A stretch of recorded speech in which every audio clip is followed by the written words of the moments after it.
RPGs are one of the biggest genres in gaming, whether it's from vibrant fantasy worlds, dark dystopias, or out into the great beyond of the stars. RPGs allow us to see and live in some of the most imaginative worlds ever created, where we can often create our own characters, pursue romance, shape the world, dictate our relationships within it, or just watch numbers get bigger in pursuit of loot. And today we've got 8 new RPGs coming out in February, so strap in with me as we find out if these games are going to give us enough XP to level up. What's up? This is Vberg, as always from all of us here at Game Conclave. Thank you so much for watching. After the video, if you could give us a like and subscribe, it would really help us out. Let us know if you're picking any of these RPGs up down in the comments, and without further ado, let's hop into the RPGs of February. Kingdom Come Deliverance 2 from Warhorse Studios has already dropped back on the 4th of the month. Just like in the first game, skills in combat have a bit of a learning curve, but combat has seen some improvements over the jankiness of the first game. It's definitely a little bit more approachable this go-round. Henry is back after the events of the first game, which are actually nicely summarized for you if you haven't experienced it yourself. You'll be in medieval Bohemia, as it's undergoing a bloody civil war. You are the son of a blacksmith, though you will play a pivotal role as the story unfolds. This is the kind of game I want to see more of from developers, not genre-wise specifically, but no one tried to reinvent the wheel here with this game. They just took the freedom, fun, and immersion that the first one was known for, and they refined upon it. They made it bigger and better in every way. And I feel like too often people get caught up in this like innovation cycle. Everything's got to be new, everything's got to be shiny, everything's got to be different. Sometimes I just want to see developers take what they already do so well and make it better. And that's exactly what happened here. So congratulations to Warhorse Studios. They've already sold 1 million copies. And that's because there's tons of well-written quests, a fantastic story, great graphics, and a ridiculously dense and fun gameplay experience. New skills and perks have been added. Some of the less useful ones from the first one have been purged or reworked. There are some quests and graphical bugs here and there, as one would expect in a game that's launched with this much complexity. Warhorse is going to get them patched up pretty soon, though, so I'm not worried about that. If you're looking for something to scratch that Skyrim and Witcher 3, or hell, even a bit of a Baldur's Gate 3 itch in terms of, depth of options, obviously very different combat here, but yeah, nothing's quite done it for you. You should really take a look at Kingdom Come Deliverance. This is a great series, and it's its own beast, but there's a lot of elements here that will really remind you of those games. It is already available on the PS5, Xbox Series S and X, and PC. This lot. Watch out, here we go. Rogue Waters is a pirate-themed tactical turn-based roguelite RPG developed by Ice Code Games, who also created the Hard West series. And this is one of 3 pirate games that's launched in the last month. But yeah, pirates are back, and hell yeah. So you'll be playing as Captain Cutter, who commands a crew of sea dogs through procedurally generated encounters as you sail the high seas in a tale of revenge across 3 acts. Though truth be told, the plot is fairly silly. But that's okay. We love silly games. You can upgrade your ship and crew, as it's a roguelite. Every run will be different, though. As you work towards your goal of killing the immortal Captain Blackbone, you can recruit 6 different classes and upgrade their skills. Any damage your crew takes will persist across runs and require you to swap out crew members to take time to heal. Bit of a combination of Slay the Spire meets tactical turn-based XCOM elements here with positioning and stuff like that. So yeah, really cool. And like I said, the unit combat plays out in a tactical turn-based form. This one's already available as of February 4th for PC, PS4, PS5, Xbox One, and Xbox Series S and X.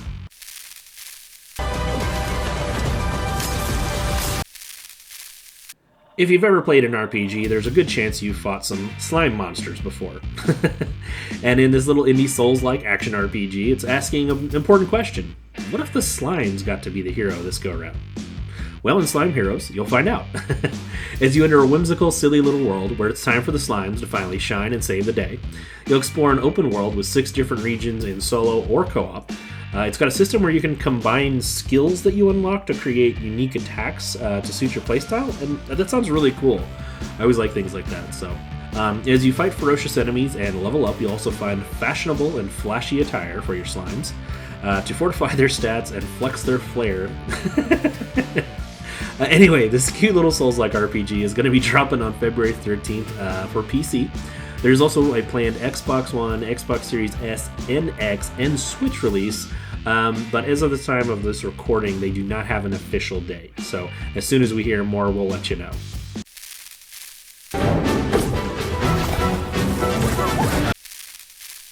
Shujinkou is a interesting and probably pretty unique RPG, in that not only is it aiming to be a turn-based Shin Megami Tensei-like dungeon crawler, it's also going to be trying to teach you Japanese. So yeah.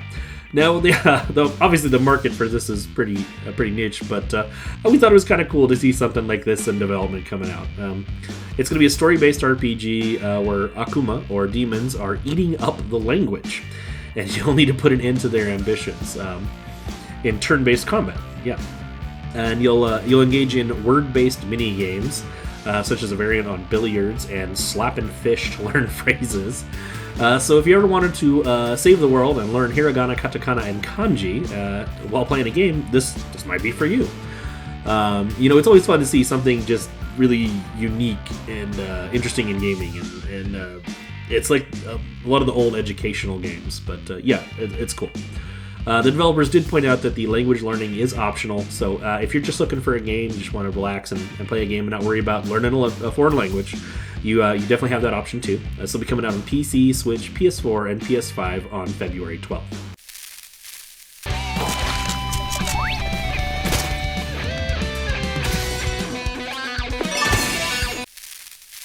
Like a Dragon Pirate Yakuza in Hawaii is Ryuga Gotoku Studios' newest action RPG, and a mouthful.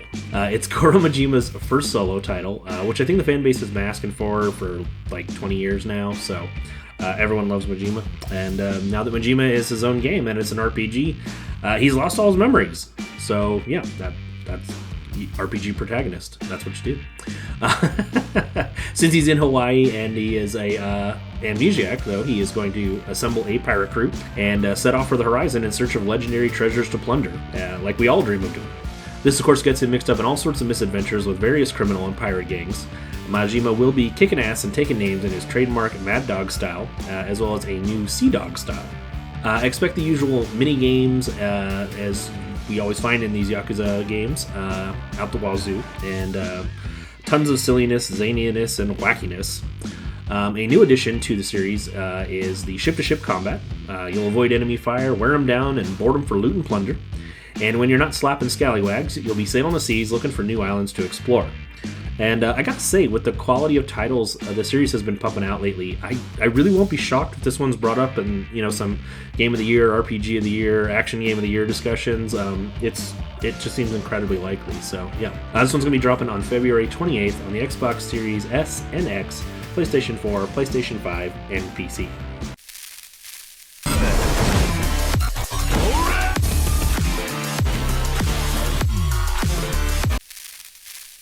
The Legend of Heroes Trails Through Daybreak 2 is a turn-based hybrid action RPG series developed by Nihon Falcon, the pioneers of action RPGs, also known for their Ys series. But this is their turn-based series, The Legend of Heroes, with which the Trails games are a sub-series of. And this one, Trails Through Daybreak 2, is actually the 12th mainline entry, and in it we'll be returning to the Calvard Republic as a shocking series of murders has set wheels into motion.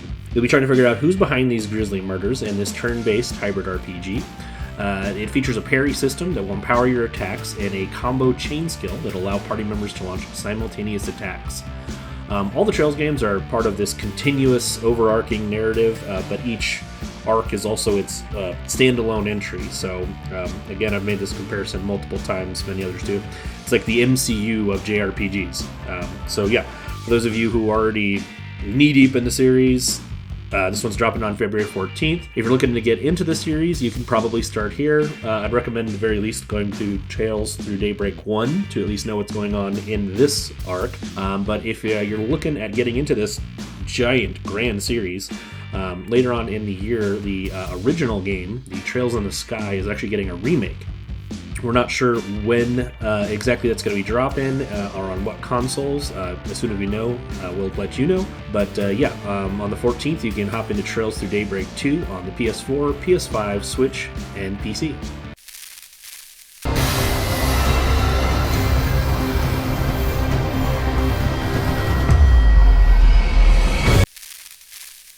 Avowed is an action RPG coming to us by way of Obsidian Entertainment, known best for Fallout New Vegas, the Pillars of Eternity series, Knights of the Old Republic 2, Pentiment, and Alpha Protocol.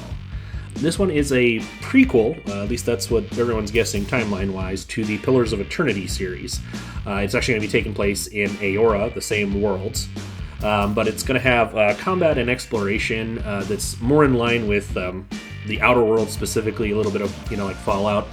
It's a bit of a spin-off, so like I said, it'll take place in Aora, the same world as the Pillars of Eternity. You'll play as the Envoy, who is sent to investigate a mysterious plague sweeping through the living lands. You can swap between guns, swords, shields, wands, and spells as you recruit your party members and investigate this mysterious plague. I've said this multiple times already, others have too. This is not going to be a big, giant behemoth like Skyrim. It is a first-person or third-person RPG set in a fantasy world, but I believe it's going to have zoned, like a little bit more linear of a game than Skyrim and Fallout. So more condensed experience, but sometimes that's great. Sometimes I just want something a little bit more compact, and yeah. So this one will be hitting the PC and Xbox One and Xbox Series S and X on February 18th. We have no word whether or not yet this one's going to be on PS5. We know that Microsoft is swapping to a multi-platform strategy. They have not mentioned this one in that strategy. We did speculate in our Xbox games coming to PS5 video that it most likely will be eventually. You should check that out. There's a bunch of titles we speculated will be coming to the PS5. A couple have already happened, but yeah. So if you're looking to pick up Avowed, though, and you own an Xbox or PC, it'll be coming out on February 18th.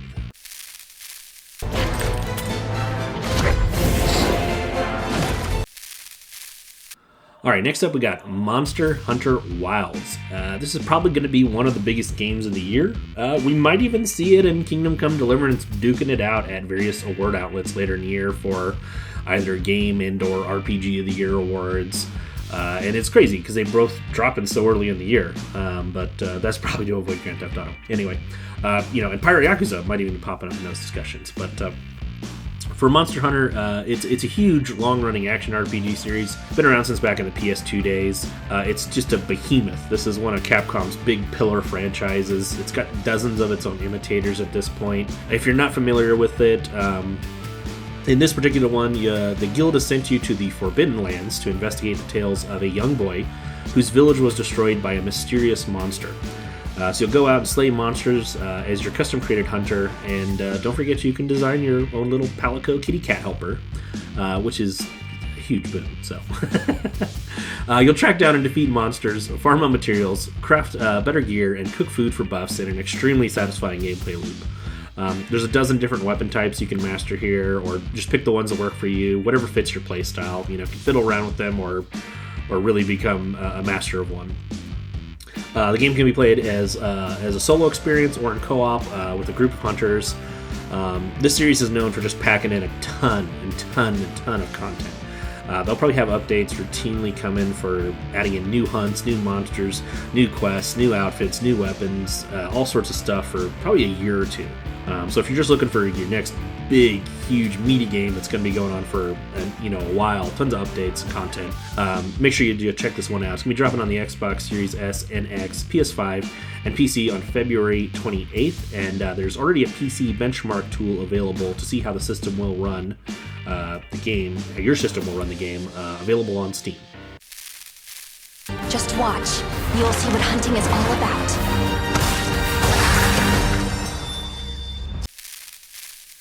Please don't forget to like and subscribe.